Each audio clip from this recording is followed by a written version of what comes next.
오늘 스토리를 전체적으로 조명하면 놀라운 은혜를 우리가 이제 발견하게 됩니다. 자, 이스라엘 백성들이 출애굽을 하고 난 다음에 홍해를 건넜습니다. 홍해를 건너고 나서 들어간 곳이 어디냐면 광야입니다. 광야에 들어가서 첫 번째로 만난 사건이 마라입니다. 우리에게 시사하는 바가 너무 크죠. 사도 바울은 이 홍해를 건넌 사건을 세례에다가 비유했다라고 했습니다. 홍해를 건넌 사건이 이스라엘 백성들로 하여금 세례받게 하신 하나님의 어떤 메타포다, 이렇게 영적으로 해석했지요. 그래서 고린도전서 10장에서 바울이 이렇게 말합니다. 형제들아, 나는 너희가 알지 못하기를 원하지 아니하노니 우리 조상들이 다 구름 아래에 있고 바다 가운데로 지나며 모세에게 속하여 다 구름과 바다에서 세례를 받고 이렇게 나갔습니다. 이 이야기를 제가 몇 번 이야기했죠. 구름과 바다에서 세례를 받았다. 이 구름이라고 하는 것은 하나님께서 임재하신 구름 기둥을 말하는 거고, 바다라고 하는 건 홍해를 말하는 거죠. 홍해. 하나님께서 이스라엘 백성들을 바다 속으로 집어넣었다가 빼신 거예요. 이 바다 속으로 집어넣었다 빼신 이유가 세례라는 것입니다. 자, 이스라엘 백성들이 이렇게 이제 세례를 받았습니다. 세례를 받고 난 다음에 어디로 들어갔느냐, 이걸 잘 봐야 돼요. 세례 받고 난 다음에 어디로 들어갔습니까? 광야죠, 광야. 세례 받고 난 다음에 젖과 꿀이 흐르는 약속의 땅 가나안으로 들어간 것이 아니라 시련과 연단의 땅 광야로 들어갔다라는 겁니다. 그리고 그 광야에서 첫 번째로 만난 사건이 무슨 보물을 만나거나 어떤 무슨 좋은 사람을 만나거나 어떤 군대를 만나거나 이게 아닙니다. 첫 번째로 만난 사건이 마라를 만났다는 겁니다. 마라. 무엇을 보여주는가요? 구원받은 백성이 구원받고 난 다음에 가야 되는 곳이 광야고, 그 광야에서 만나는 게 마라라는 겁니다. 그 광야에서 만나는 게 쓴물이라는 거죠. 자, 여러분에게 이제 신앙생활이 출발한 날짜가 있지 않습니까? 여러분이 신앙생활을 시작한 시기가 있습니다. 예수님을 믿고 신앙생활을 시작하면요, 그때부터 광야로 들어가는 겁니다. 인생이 광야가 돼요. 이 광야에서 하나님의 인도하심이 없으면 틀림없이 실패할 수밖에 없습니다. 광야에서 하나님의 인도하심을 붙잡지 않으면 실패합니다. 광야에서 어떻게 내가 인생을 살아갈 수가 있습니까? 먹을 양식이 제대로 없고 마실 물이 제대로 없죠. 그 광야에서 하나님의 인도하심을 받지 못하면 실패합니다. 광야에서는 하나님의 인도하심을 딱 붙잡아야 됩니다. 또 한편으로 보면 하나님 주시는 말씀을 따라가지 않으면 실패합니다. 그러니까 광야에서는 하나님 주시는 말씀의 인도를 받아야 됩니다. 그러니까 우리가 신앙생활하고 우리가 세례받고 난 다음에 가나안 젖과 꿀이 흐르는 약속의 땅으로 가는 것이 아니라 광야를 통과해야 한다라고 하면, 여러분 신앙생활이 시작되고 난 다음에 여러분의 삶은 더욱더 하나님께로 시선을 집중해야 합니다. 하나님께 더 붙잡히도록 여러분의 시선을 둬야 되고, 여러분의 마음과 영혼은 하나님 말씀에 붙잡히도록 여러분을 내드려야 되는 것입니다. 그래서 이제 신앙생활이 시작되면 하나님께 더욱더 시선을 집중해 나가면서 하나님 말씀에 여러분의 마음과 영혼을 더욱더 집중해야 하는 겁니다. 그렇게 말씀의 인도를 받아야 돼. 그래야지 실패하지 않는 그 광야 인생이 된다는 거죠. 이스라엘 백성들이 오늘 성경을 통해서 그 모습을 계속 보여줍니다. 여과 없이. 출애굽기 말씀에서 이스라엘 백성들이 인간 진짜 연약하구나라고 하는 본성을 계속해서 보여줍니다. 22절을 한번 보십시오. 거기 보면 모세가 홍해에서 이스라엘을 인도하며 그들이 나와서 수르 광야로 들어가서 거기서 사흘길을 걸었으나 물을 얻지 못하고 그랬습니다. 사흘길을 걸었대요. 언제 이후로 사흘길을 걸었냐면 홍해를 건너고 사흘길을 걸었다는 겁니다. 이게 이제 이스라엘 백성들에게 예상 밖의 일이었습니다. 일반적으로 이제 광야에서 한 3일길 정도 걸으면 물을 발견해야 됩니다. 물을 얻어야 됩니다. 히브리 말 이제 마체오라고 하는 단어는 발견하다 찾다 뭐 이런 뜻이니까 이 사람들이 어떤 물을 발견하든지 찾든지 얻든지 뭐 그렇게 돼야 됩니다. 그런데 물을 찾지도 못했습니다. 다르게 말하면 자기들에게 필요한 게 있는데 그 자기들에게 필요한 거를 찾지 못했습니다. 자기들에게 필요한 게 있는데 자기들에게 필요한 걸 얻지를 못했습니다. 그렇게 해요. 사람들이 이제 자기들에게 필요한 거 얻지 못하니까 그 다음에 뭐가 오냐? 원망이 오더래요, 원망이. 홍해에서 이제 기적을 체험하고 구원의 하나님을 경험한 게 3일밖에 이제 지나지 않았습니다. 엄청난 은혜를 체험한 거죠. 불과 3일 전에 하나님이 역사하신 것을 체험한 겁니다. 바다를 갈라서 마른 땅 되게 하시고 물벽을 세워서 이스라엘 보호하시고 다시 그 물벽을 허물어 가지고 애굽의 군대를 수장하신 거, 이거 보고 이거 경험한 게 3일밖에 지나지 않았습니다. 3일밖에 지나지 않았는데요. 여전히 하나님께서 구름 기둥과 불 기둥으로 그들을 인도하고 계시는 중이고요. 그런데요, 원망이 나갔다는 겁니다. 하나님의 임재가 함께 하고 있는데도 불구하고 원망이 나갔다는 겁니다. 이게 이제 연약한 인간의 본성입니다, 여러분. 왜 그렇습니까? 왜? 하나님의 임재에 대한 의식이 사라졌기 때문이에요. 하나님이 지금 나하고 함께 하신다라고 하는 생각이 사라져 버리니까 이게 이제 감히 하나님 앞에서 원망이 나가는 거예요. 불평 나가고 막 그런 거예요. 하나님이 계신데 그 앞에서 진짜 있어서는 안 되는 일들이 지금 벌어지고 있는 것입니다. 지금 하나님이 우리와 함께하고 계시다라고 하는 그 임재의식이 딱 사라지고 나니까요, 부정적인 감정이 그대로 여과 없이 토해져 나오더라는 겁니다. 여러분도 마찬가지예요. 신앙생활 하면서 하나님이 나와 함께 하신다는 임재의식을 잃어버리면요, 부정적인 감정이 그대로 토해져 나옵니다. 이게 교회에 있어도 그냥 토해져 나오고, 집에 있어도 토해져 나오고, 직장 생활에서도 토해져 나오고, 그냥 다 토해져 나옵니다. 하나님이 나와 함께 하신다. 이 의식이 없는데 어떻게 예배 앞에서 진지한 예배가 될 수 있겠어요? 그러나 반면에 하나님 임재 의식을 가지고 살아가면, 주님이 지금 나와 함께 하신다는 생각 가지고 살아가면 거기서 하나님이 함께 하시는 사람다운 삶을 설계하는 거죠. 예배당에 나와서 하나님 나와 함께 하신다는 임재 의식 속에 예배 드린다 그러면 정말 하나님 앞에 진지하게 예배가 나가는 거고, 가정에서 하나님이 나와 함께 하신다는 임재 의식을 가지고 살아가면 가정을 하나님께서 어떻게 치리하고 다스리기를 원하시는지, 이 가정을 어떻게 세우기를 원하시는지 그거를 묵상하면서 하나님이 기뻐하시는 방향으로 가정을 설계하게 되는 거예요. 직장 생활도 마찬가지고요. A.W. 토저 목사님이 이런 말을 했습니다. 오늘날의 많은 교회들과 많은 그리스도인들에게 없는 것이 있다. 오늘날의 많은 교회와 많은 그리스도인들에게 없는 게 있대요. 그 없는 게 뭐냐면 하나님이 정말로 함께 하신다는 살아있는 임재의식이다라고 했어요. 하나님이 정말로 살아있는 하나님이라는 임재의식이 없다는 거예요. 여러분은 어떻습니까요? 여러분에게는.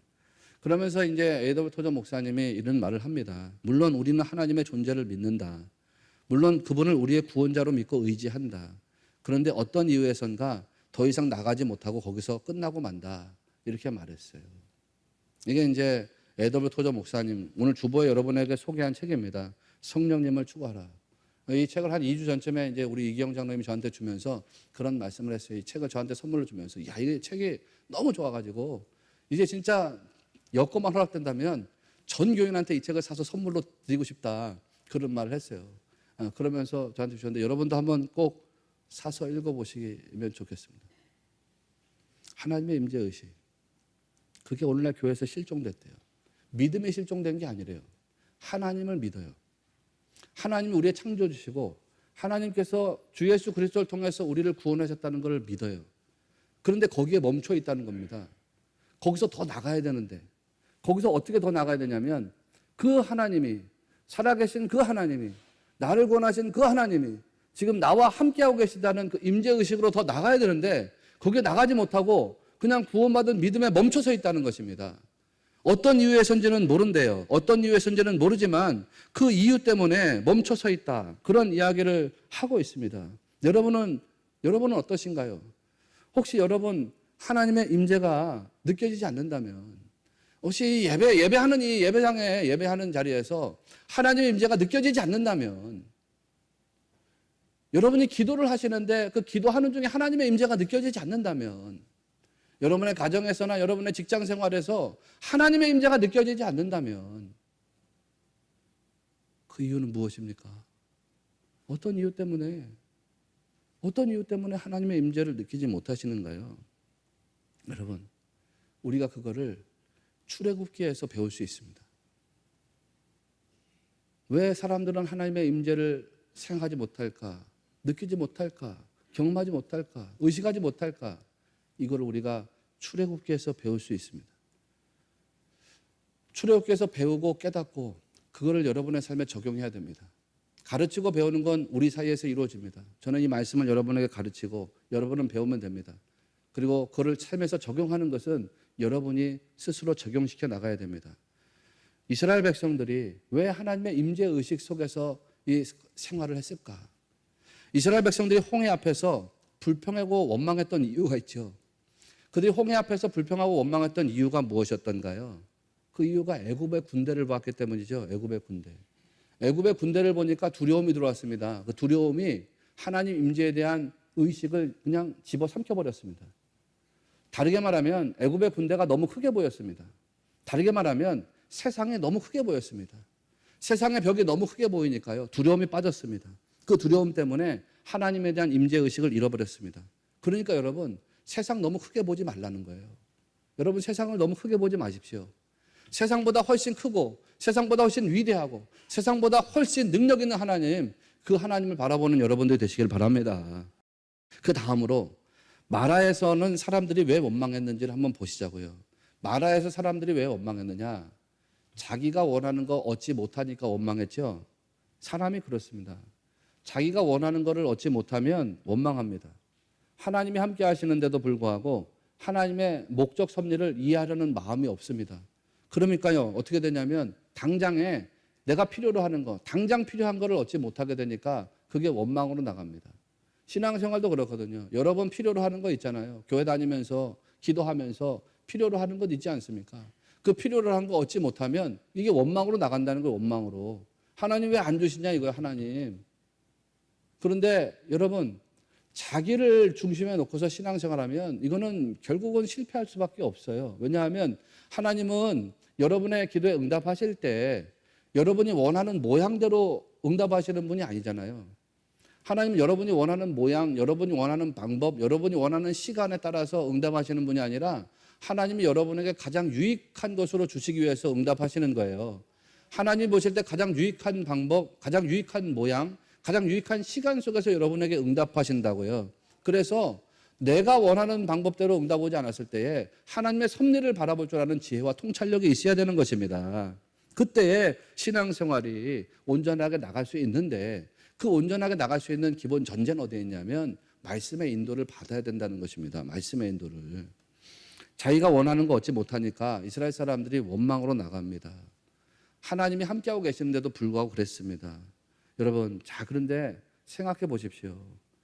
하나님께서 이스라엘 사람들을 하여금 물을 찾지 못하게 하신 목적이 있죠, 목적. 물을 찾지 못하게 하신 이유가 있잖아요. 그 이유가 오늘 성경 말씀에 보니까 그들을 시험하시기 위해서래요. 시험하시기 위해서. 히브리 말로는 나사라고 하는 단어가 나갔는데, 이 나사는 뭐를 연단하거나 어떤 시험, 시험, 연단 이런 걸 통해서 질적인 수준을 높이는 거, 그런 거를 이제 나사라고 말합니다. 예를 들면 강철 같은 거를 연단하잖아요. 연단해서 그 강철의 수준을 높이죠. 질적인 수준을 불에다가 넣기도 하고 망치로 두들기기도 해서 그렇게 연단해 가지고서 그 강철의 수준을 높이는 거. 이게 나사예요. 그러니까 하나님께서 시험하시기 위해서, 즉 하나님께서 연단하시기 위해서 이 사람들에게 물을 주지 않았대요. 이 사람들에게 뭐예요? 질적인 수준을 높이기 위해서 그렇게 하셨다는 거예요. 이 사람들의 어떤 영적 수준을 높이기 위해서 그렇게 하셨다. 그런 이야기입니다. 그 나사라고 하는 말이 헬라어로는 도키마조에 해당하고 영어로 말하면 테스트에 해당한다고 제가 설명했죠. 여러분 기억하십니까? 하나님께서 이 사탄에게 욥을 시험해도 좋아라고 이제 허락하셨습니다. 그래서 욥이라고 하는 인물에게 엄청난 시련이 옵니다. 하루아침에 자식을 다 잃어버립니다. 재산을 다 잃어버립니다. 건강을 잃어버립니다. 이 시험의 표면을 보니까 마치 욥이 망하는 것처럼 보여지는 시험입니다. 그런데 영적인 실상은 무엇이었던가요?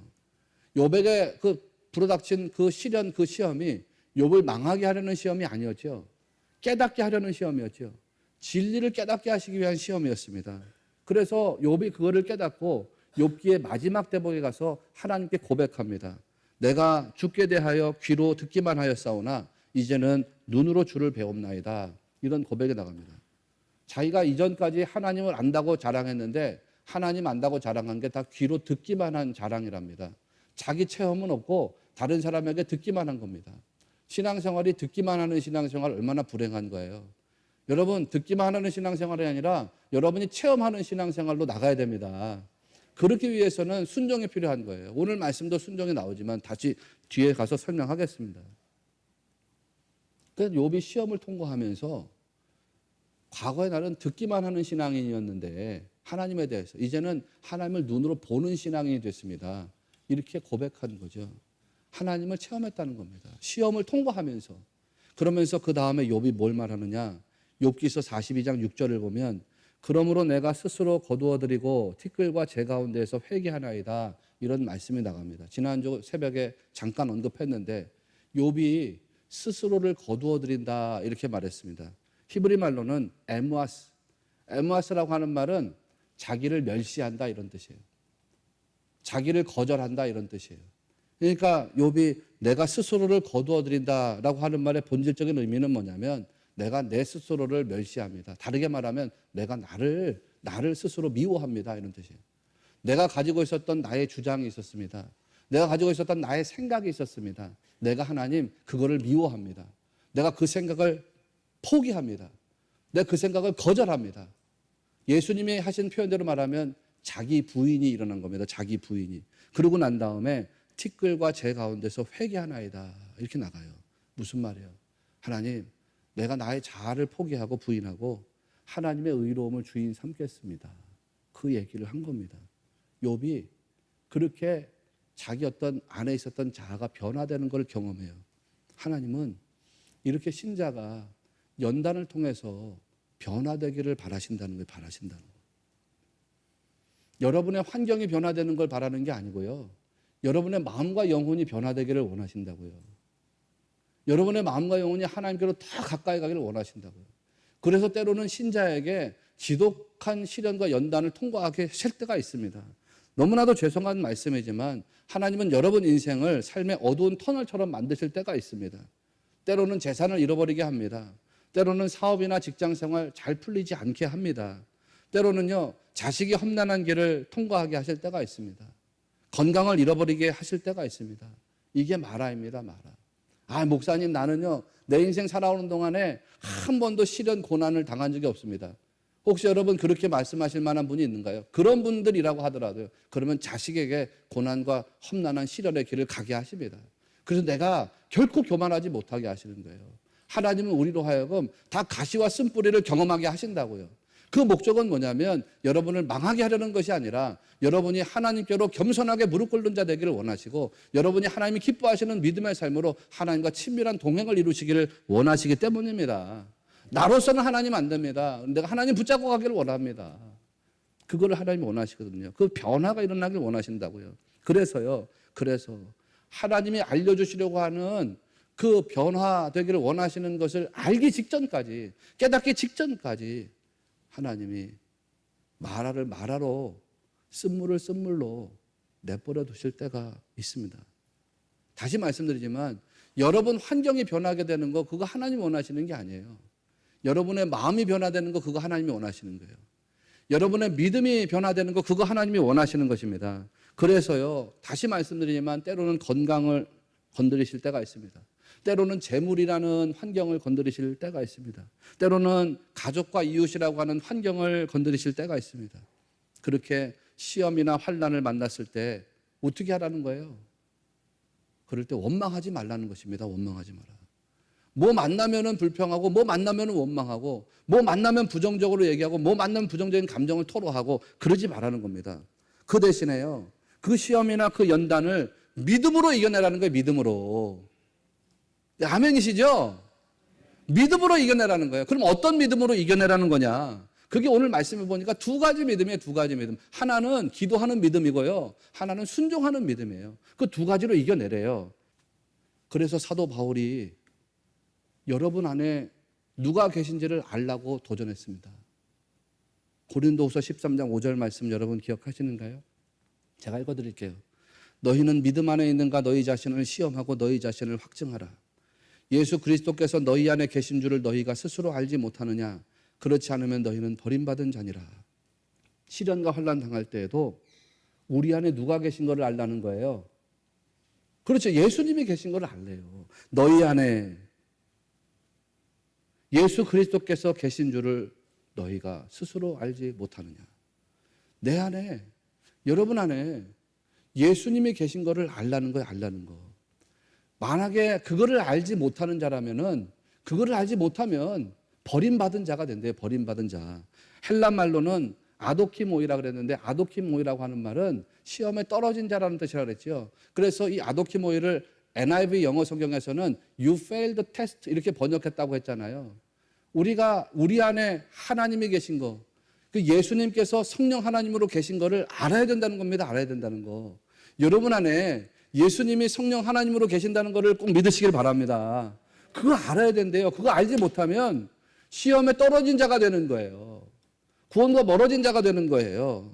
여러분, 그러나 반면에 여러분 안에 예수님이 실제로 함께 하신다는 것을 여러분이 알고 그를 인정하고 그를 믿음으로 고백하면 여러분 안에 어떤 연단과 시험이 오든지 간에 그게 기쁨이 되고 즐거움이 될 줄로 믿습니다.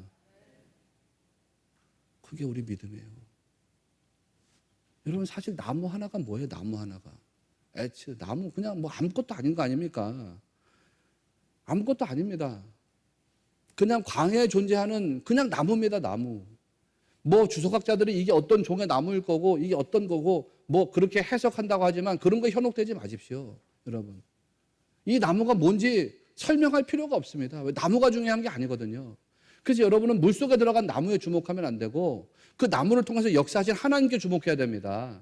나무를 통해서 역사하신 하나님, 그 나무 안에서 역사하신 하나님, 그 하나님께 주목해야 되는 거예요. 보잘것없는 나무 하나라도 하나님이 딱 붙잡으시니까 어떻게 됩니까? 나무는 정말 보잘것없는 거거든요. 이 나무에 대한 설명이 필요 없을 정도로 그냥 무명의 나무예요. 무명의 나무.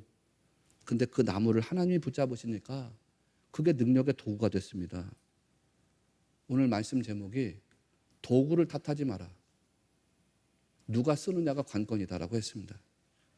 여러분, 제가 여기서 도구라고 하는 말을 할 때 이중적인 의미를 담아서 이야기하고 싶었습니다. 하나는 여러분 인생에 하나님이 쓰시라고 하는 도구, 그 도구를 말하는 거고 또 하나는 여러분 인생 자체를 제가 도구로 표현하고 싶었습니다. 그래서 여러분, 이 말씀은 이중적 의미가 있습니다. 하나는 하나님이 여러분에게 쓰라고 주신 어떤 도구든지 간에 그 도구를 탓하지 마십시오. 그 가지고 하나님 붙잡아서 쓰시도록 여러분 내어드리면 됩니다. 또 한편으로 보면 여러분 인생이 어떤 인생이든지 간에 그 인생 탓하지 마십시오. 여러분의 인생을 그냥 하나님께 내어드리면 하나님께서 사용하시도록 내어드리면 하나님이 능력의 도구로 여러분을 다 쓰시는 것입니다. 어떤 인생이든지 어떤 도구든지 그냥 탓하지 마십시오. 그거 다 그냥 하나님께 드리십시오. 그 인생을 붙잡고 계신 분이 누구인지만 그것만 확인하십시오. 여러분의 인생 붙잡고 있는 분이 누굽니까? 하나님이죠, 하나님. 여러분 인생 붙잡고 계신 분이 누군지만 주목하십시오. 여러분 인생 하나님 붙잡고 계시잖아요. 여러분 안에 누가 계신지 그것만 주목하십시오. 여러분 안에 누가 계시다 그랬어요? 예수님이죠. 예수님이 성령 하나님으로 여러분 안에 계신다고 했습니다. 이게 바로 임재입니다. 임재. 하나님의 임재가 여러분과 함께 하신다라고 하신 사실만 여러분 주목하십시오. 그러니까 그 임재 의식을 가지고 살아요. 하나님이 쓰시니까 나무 하나가 물 전체를 바꿔버렸잖아요. 그것도 200만 명이 넘는 사람들이 마실 만한 식수로 바뀌어버렸잖아요. 그걸 하나님이 치료하셨다 그랬잖아요. 치료하셨다고. 물을 바꿨다는 게 아니라 물을 치료하셨다고 했잖아요. 여호와 라파의 하나님. 여러분도 마찬가지입니다. 하나님이 나의 인생을 붙잡고 내 인생을 뒤흔들면 나는 하나님께 쓰임받는 능력의 도구가 됩니다. 네, 아멘이죠? 여러분도 똑같습니다. 여러분 인생의 주도권을 하나님이 붙잡고 여러분 인생을 뒤흔들면 여러분도 하나님께 쓰임받는 능력 있는 도구가 될 줄로 믿습니다. 하나님 나라에 쓰임받는 존귀한 자들 되는 겁니다. 여러분 한 사람 한 사람이요 다 마라의 쓴물을 기쁨으로 바꾸는, 희락으로 바꾸는 하나님 나라의 존귀한 일꾼들이 될 줄로 믿습니다. 그게 돼야 돼요. 교회에 들어와서도 내가 나무가 돼가지고서 쓴물을 단물로 바꾸는 사람. 우리 교회에 쓴물이 있으면 쓴물을 내가 들어가서 단물로 바꾸고, 우리 속회에 쓴물이 있으면 내가 들어가서 단물로 바꾸고, 우리 공동체 선교회에 쓴물이 있으면 내가 들어가서 단물로 바꾸고, 여러분 가정에 쓴물이 있으면 여러분 들어가서 단물로 바꾸고, 여러분 직장에 쓴물이 있으면 여러분이 들어가서 그걸 단물로 바꾸고, 그게 성도의 삶인 줄을 믿으셔야 됩니다. 사도 바울이 도전했잖아요. 예수 그리스도께서 너희 안에 계신 줄을 너희가 스스로 알지 못하느냐. 고린도전서 3장 16절에서는 너희는 너희가 하나님의 성전인 것과 하나님의 성령이 너희 안에 계시는 것을 알지 못하느냐. 이렇게 도전했잖아요. 우리 안에 여러분 예수님이 계신 거, 그 예수님이 성령 하나님으로 임재하고 계신 거, 그걸 날마다 보시고 날마다 날마다 깨달으시고 날마다 인정하시고 날마다 선포하는 우리 성도들이 되시기를 바랍니다. 그래서요, 시험이나 연단이나 또 시련이나 환난 왔을 때 까불지 말라고 하세요. 거기에 붙잡히지 마시고 하나님 앞에 기도해서 모세처럼 부르짖으며 기도해서 그 기도를 통해서 역사하신 하나님을 체험하는 우리 성도